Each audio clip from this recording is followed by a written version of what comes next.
আসসালামু আলাইকুম রহমতুল্লাহ বারাকাতুহু।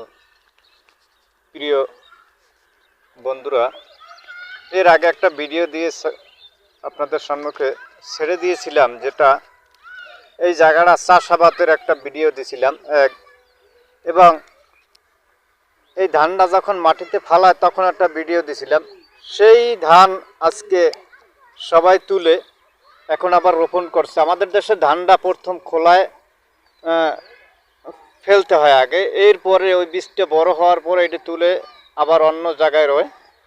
ঠিক সেম অবস্থায় আপনাদেরকে দেখাবো। এই যে আমাদের সুন্দরভাবে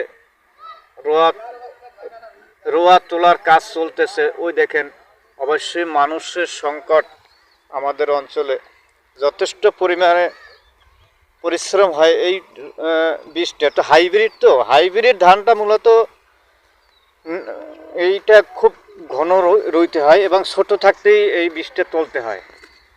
যেমন মনে করেন এই বীজটা রুইতে হয় এভাবে, অন্তত 6 ইঞ্চি বাই 6 ইঞ্চি গ্যাপ রাখতে হয়। 6 ইঞ্চি বাই 6 ইঞ্চি, এর চেয়ে বেশি গ্যাপ রাখা যায় না এবং 20 দিনের ভিতরেই এটা রোপণ করতে হয় এবং ধানের ফলনটা খুব বেশি এবং এটা সারি সারি রুইতে হয়। এই যে দেখেন লেট টানানো আছে, সারি সারিভাবেই রুইতে হবে এবং 90 দিনের ভিতরে এটা এই ধানটা আবার ইনশাল্লাহ চলে আসবে। কৃষকের মুখের হাসি ফুটবে ইনশাল্লাহ। এই যে দেখা যাচ্ছে এখন এই সারিতে একেবারে রুইতে আছে, কি সুন্দর। 7-8 জনের রুইতে আছে, 5-6 জনের রুইতে আছে এখান থেকে। তো মূল বিষয় হচ্ছে যে এটা, যে আমাদের এলাকার মানুষ সর্বোচ্চ অ্যাক্টিভ, সর্বোচ্চ চেষ্টা করতেছে যে যাতে ফসল হওয়ার জন্য, যাতে ফসল জমিটা খালি না যায়। এইখান থেকেই কিন্তু মাত্র 20 থেকে 25 দিন আগে কিন্তু আমরা ধান কেটেছি। 20 দিন আগেই হবে, এখান থেকে আমরা ধান কেটে নিয়েছি। অবশ্যই এখন আবার এই টোটাল জায়গাটা কিন্তু আমরা এখানে প্রায় 30 বিঘার মতন একটা প্লট নেওয়া হয়েছে, যেখান থেকে সবাই আবার ইরির রোপণ হবে, হাইব্রিড ইরি। অবশ্যই এইটার ফলন অনেক বেশি। প্রতি কুড়ায়, অর্থাৎ প্রতি কুড়ায় 60 মনের মতন ধান কালেকশন করা হয়। 60 থেকে 70 মন হয়ে যায়।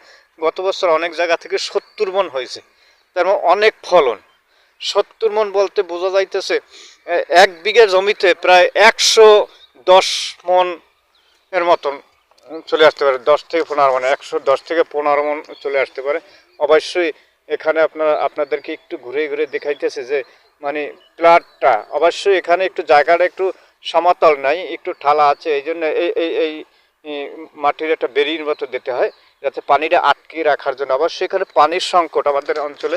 গভর্নমেন্ট যদি কোনো পরিকল্পনা নিতে এখানে পানি রাখার জন্য, পানির খুব কষ্ট, যে মোটর দিয়ে উঠাইতে হচ্ছে, যে খালের ব্যবস্থা সেটা কেটে যদি পানির লাইন করা যায় তা কৃষক অনেক উপকৃত হতো। তো আজকের ভিডিওটা আপনাদের যদি ভালো লাগে অবশ্যই কমেন্ট বক্সে জানিয়ে দেবেন। এটা